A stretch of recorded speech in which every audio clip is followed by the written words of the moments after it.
ചിലരൊക്കെ ഇങ്ങനെയാണ്. ജീവിതത്തിലെ വേദനകളിലും സ്വന്തം ദുരിതങ്ങളിലൊക്കെ മറ്റുള്ളവരെ സഹായിക്കാൻ കാണിക്കുന്ന വലിയ മനസ്സുള്ള ജീവിതങ്ങൾ. അവരുടെ ജീവിതത്തിലൊക്കെ ഒരുപാട് അനുഗ്രഹങ്ങളുണ്ടാവും.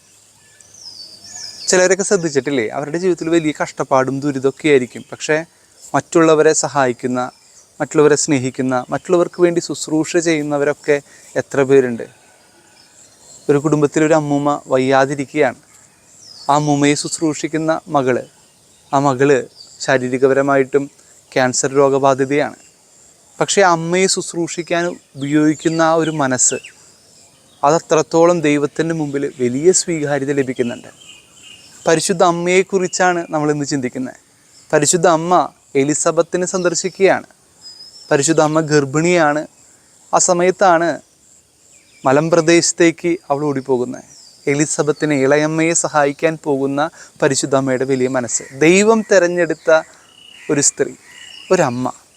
നോക്കിയേ, തിരഞ്ഞെടുപ്പുകളുടെയൊക്കെ പ്രധാനപ്പെട്ട ദൗത്യം എന്ന് പറയുന്നത് ശുശ്രൂഷയാണ്. അതുകൊണ്ടാണ് ഈശോ പറയുന്നത്, ശുശ്രൂഷിക്കപ്പെടാനാണ് നമ്മളെയൊക്കെ തിരഞ്ഞെടുത്തതെന്ന്. ഈ ശുശ്രൂഷയുടെ മനോഭാവമുള്ളവരെ കാണാനാണ് ഭംഗിയുള്ളത്. നമുക്കൊക്കെ ശുശ്രൂഷിക്കാനായിട്ട് പറ്റുന്നുണ്ടോ? ശുശ്രൂഷിക്കപ്പെടാനായിട്ട് ആഗ്രഹമുണ്ട്. പക്ഷെ മറ്റുള്ളവരെയൊക്കെ ഒന്ന് ശുശ്രൂഷിക്കാൻ, അവരുടെ വേദനകളിൽ, അവരുടെ കുറവുകളിലൊക്കെ ഒന്ന് ചേർന്ന് നിൽക്കുമ്പോൾ ദൈവത്തിൻ്റെ അനുഗ്രഹം ഒരുപാട് നമ്മുടെ ജീവിതത്തിൽ ലഭിക്കും.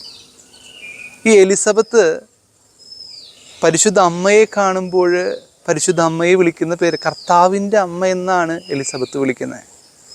നോക്കിയേ, പരിശുദ്ധ അമ്മയുടെ ആ വലിയ നന്മ കാണാനായിട്ട് ആ സ്ത്രീക്ക് സാധിക്കുന്നു.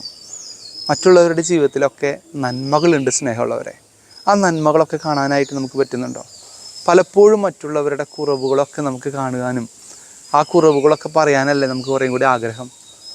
നോക്കിയേ, എലിസബത്തിനെ പോലെ മറ്റുള്ളവരുടെ നന്മകൾ കാണാനും നമുക്ക് പഠിക്കാം. എന്നിരുന്നാൽ മാത്രമേ നമ്മുടെ നന്മകൾ മറ്റുള്ളവർ പറയുള്ളൂ. അങ്ങനെ പരസ്പരം നന്മകൾ കണ്ടെത്താനും നന്മകൾ പങ്കുവയ്ക്കാനും സാധിക്കുന്ന ഒരു സമൂഹമായിട്ട് നമുക്ക് മാറണം. മറ്റുള്ളവരുടെ കുറവുകളിലേക്കല്ല നമ്മുടെ കണ്ണുകൾ ഉടക്കേണ്ടത്.